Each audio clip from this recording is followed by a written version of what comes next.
angka statistik itu digunakan untuk kayak untuk balapan, ukuran balapan di mana yang siapa yang bagus, mana yang jelek. Kita dibandingkan negara lain jelek atau enggak gitu. Bukan untuk sebagai petunjuk. Makanya kemudian diatur-aturlah itu angka-angkanya. Sehingga kita tidak mendapatkan gambaran yang benar, kan gitu ya. Nah, kemudian seharusnya tuh begitu yang namanya manajemen. Begitu. Nah, sekarang ini masuk lagi yang aneh lagi. Masuk ke proses new normal. New normal, orang bicara new normal itu ketika terjadi penurunan. Jadi udah sampai puncak, kemudian turun yang terpapar, ya kan? Sehingga, tapi orang tidak akan mungkin sampai ke nol. Tapi trennya sudah turun, maka diberlakukanlah new normal. Nah kita masih naik, dibilang new norm. Yang ada itu new abnormal sebenarnya. Bentuk baru dari abnormalitas pemimpin kita, gitu sebenarnya sih.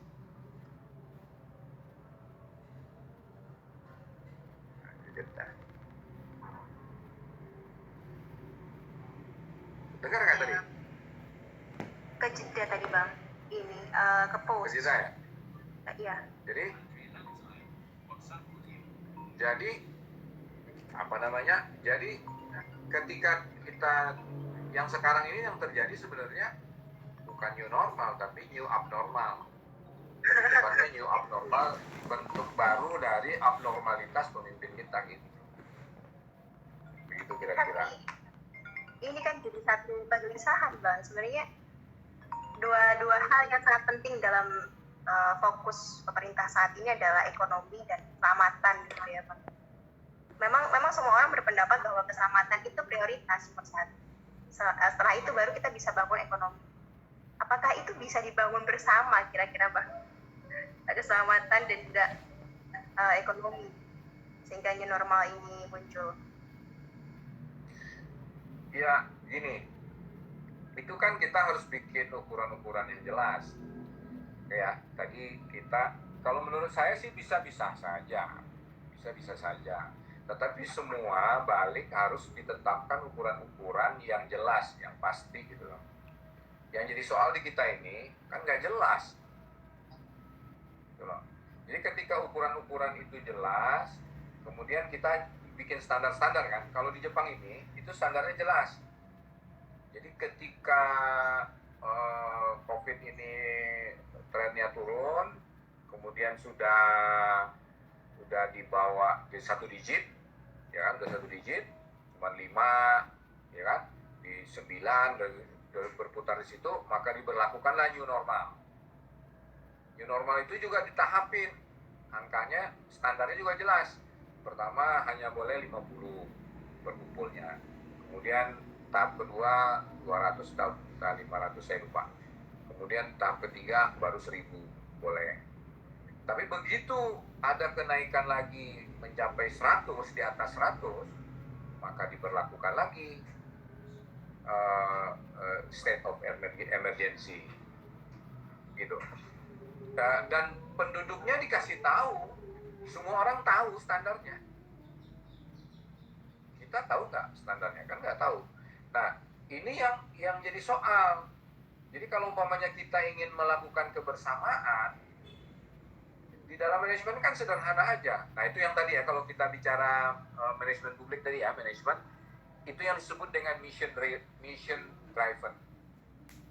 Misinya apa sih gitu ya? Kita mau mencapai apa sih gitu ya? Goalsnya apa gitu loh. Ketika goalsnya dikasih tahu, maka semua orang akan dengan otomatis, tadi ya katalitik itu, jadi semua orang otomatis akan bergerak ke arah yang sudah ditentukan, ke titik yang sudah ditentukan. Yang jadi soal sekarang ini di kita adalah titiknya nggak jelas. Kita mau kemana sih gitu kan? Kan nggak jelas. Gitu.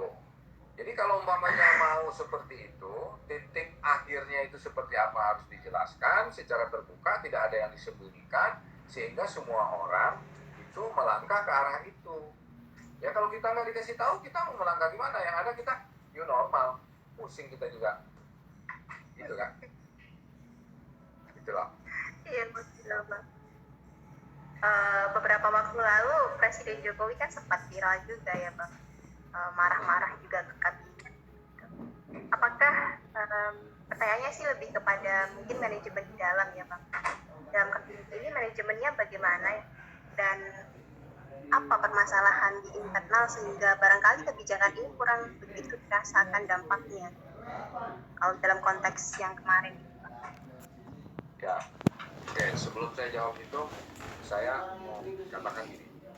Jadi ketika ya tadi kan kita kalau titik kita tujuan kita jelas, kemudian kita komunikasikan, itu juga bukan berarti semuanya juga akan lancar begitu saja. Pasti akan ada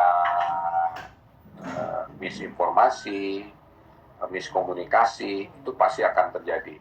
Tapi kalau ketika arah kita jelas, maka miskomunikasi itu juga bisa kita kontrol dengan lebih mudah, ya kan?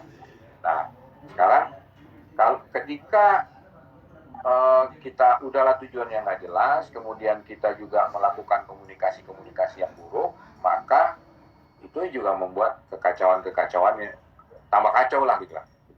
Nah, kemudian kalau dalam konteks tadi, jadi sebenarnya saya juga nggak tahu Jokowi itu marah, kan nggak ada yang spesifik tuh, pokoknya nggak beres.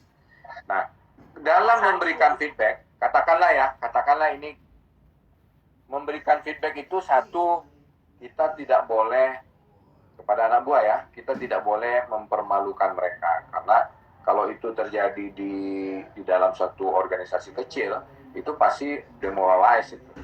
Sekarang nih apalagi ini di mata, sekarang kan menteri-menteri itu kan jadi nggak ada harganya di depan kita kan, dimarahin ke anak kecil, ya kan? Itu satu. Jadi jangan membuat orang demoralize, karena kalau dia demoralize itu akan mengganggu kinerjanya, dia tidak akan bisa memperbaiki. Kan susah sekarang ini. Kedua, kita tidak boleh membuat pernyataan sebagai pemimpin, sebagai manajer, kita tidak boleh membuat pernyataan yang mutlak-mutlakan. Mutlak-mutlakan itu gini, kerjaan lu nggak ada yang beres.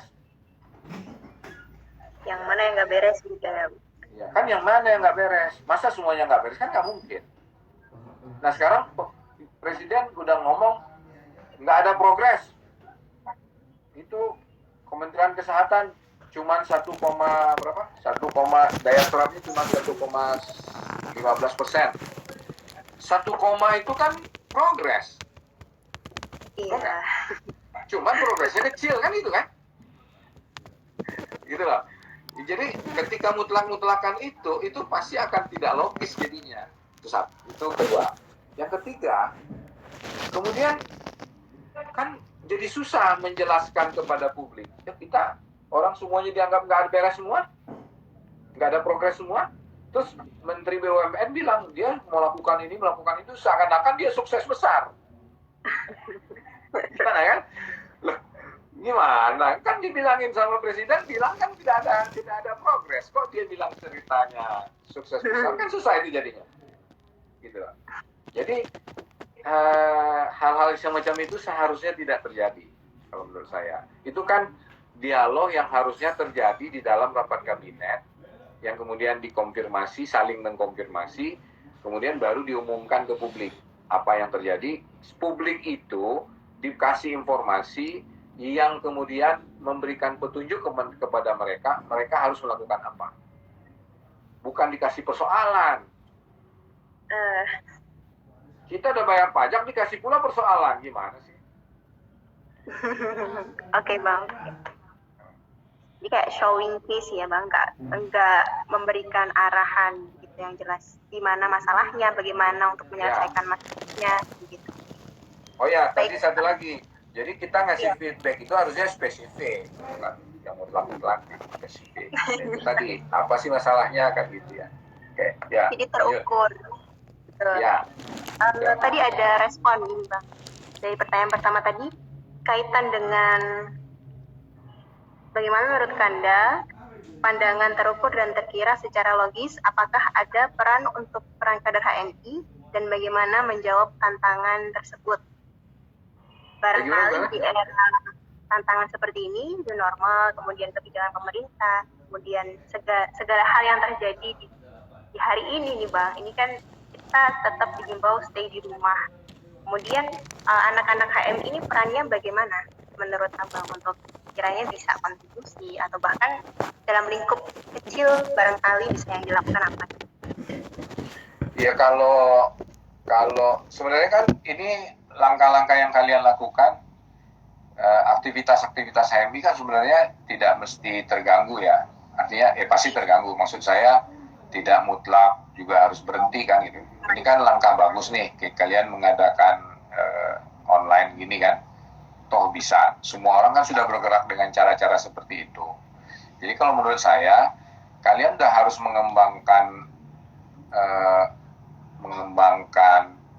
jadi yang kalau dalam konteks internal HMI ya, kalian memang sudah harus berdiskusi atau mengembangkan konsep-konsep pelatihan-pelatihan online. Menurut saya udah harus begitu, karena saya tidak yakin apakah kita akan sepenuhnya balik ke seperti zaman dulu lagi dengan training-training yang sifatnya offline yang di kelas dan sebagainya. Itu satu. Yang kedua, kalaupun ada training-training offline nanti gitu ya, seperti yang dilakukan, tapi metodenya itu juga menurut saya sudah tidak pas, metode-metode yang kita lakukan selama ini. Kita harus merombak total, ya kan? Sekolah-sekolah menurut saya juga harus merombak total, ya. Itu yang kalau kalian mungkin harusnya baca menurut saya bukunya Yuval Harari. Bukunya siapa Bang? Buku Yuval Harari. Jadi yang lebih spesifik itu bukunya 20 Lesson for 21st Century. Ya. Itu dikatakan ya 21 pelajaran untuk abad 21. Ya. Jadi kira-kira begini. Dia bilang pada tahun 2050 kita ini akan terjadi perubahan drastis. Sekarang ini sebenarnya sudah terjadi, sudah terlihat sekarang ini. Akan banyak profesi yang hilang. Ini sebulan yang lalu katakan itu Microsoft memecat 50 orang wartawannya. Diganti oleh artificial intelligence. Nah itu mungkin dokter umum juga nanti tidak diperlukan lagi. Apoteker mungkin juga nggak diperlukan lagi. Udah digantikan oleh artificial intelligence. Itu alat-alat itu sudah ada sekarang. Oke. Dan yang lebih dahsyat adalah, jadi kalau kalian ini nanti tamat ya, kadang ada yang tamat kan, kalau HMI sekarang mungkin tamat nih, mungkin ada yang jadi akuntan, jadi dokter, jadi apa, kemudian bekerja. Setelah bekerja, kira-kira 15 tahun yang lagi bekerja, itu tahu-tahu profesi kalian itu udah nggak diperlukan lagi. Kira-kira gitulah gambarannya. Atau anak-anak yang lahir hari ini sekolah, kalau dia dididik dengan cara yang sama oleh orang tuanya, atau sistem juga menciptakan seperti itu, begitu dia tamat dia jadi akuntan. Kemudian begitu tamat, akuntan itu udah nggak diperlukan lagi karena semua udah computerized. Bayang nggak? Yang kayak begitu. Itu kan 30 tahun lagi tuh 2050 itu. Tapi dengan COVID ini bisa jadi lebih cepat. Ini skala global ya? Berarti iya, skala global. Dan itu juga Indonesia tidak akan bisa menghindar dari itu. Gitu. Nah, sekarang berarti kalian harus mendidik diri kalian dengan cara yang berbeda, lebih terbuka, lebih lebih siap dengan perubahan. Yang lebih dahsyat lagi ada, nanti itu satu profesi hanya masa pakainya itu cuma 10 tahun doang. 10 tahun itu profesi itu udah nggak dipakai lagi, ganti lagi profesi baru. Ya, itu dahsyatnya perubahannya nanti, itu diperkirakan akan seperti itu. Jadi ini kalian harus memikirkan itu, memikirkan sebuah metode mentraining anak-anak HMI yang dengan cara yang berbeda, nggak bisa dengan cara seperti selama ini. Kalau sekarang ini kan kita juga hanya memindahkan ruangan meeting ke dalam komputer kan, tapi kan metode kita kan sama aja nih, bener kan? Tapi Ya. mungkin nanti udah nggak bisa lagi, udah harus dengan cara yang berbeda lagi gitu kan. Oke, itu satu. Jadi itu yang harus dipersiapkan. Ya kalau umpamanya untuk lingkungan ya kan yang terdidik sebenarnya kan kita ya. Asumsinya kan begitu. MI ini kan organisasi modern, orang-orangnya modern, berpikir rasional. Nah, itu kan masyarakat kita banyak yang tidak rasional kan masih.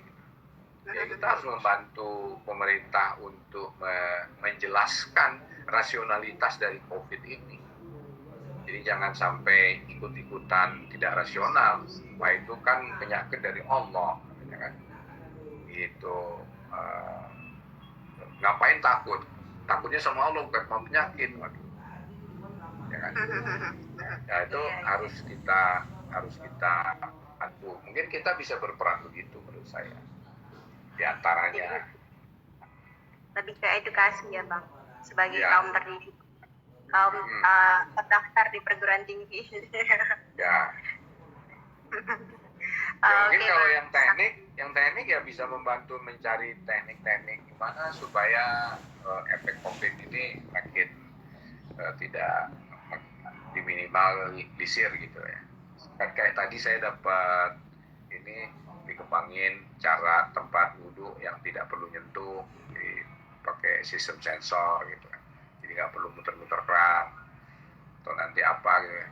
Yang kayak gitu itu mungkin orang teman-teman teknik begitu. Kalau teman-teman kedokteran kan lebih banyak lah yang bisa mereka lakukan. Iya. Ya. Iya, baik Bang. Kita dapat banyak sekali ya teman-teman.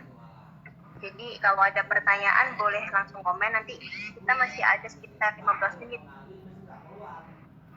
Jadi kita akan selesai di jam 9. Bagi teman-teman yang misalnya ada pertanyaan atau komentar, silahkan diajukan. Boleh sambil relax dulu Bang. Ya. Seru sekali. Saya ngambil minum dulu ya. Iya, boleh Bang.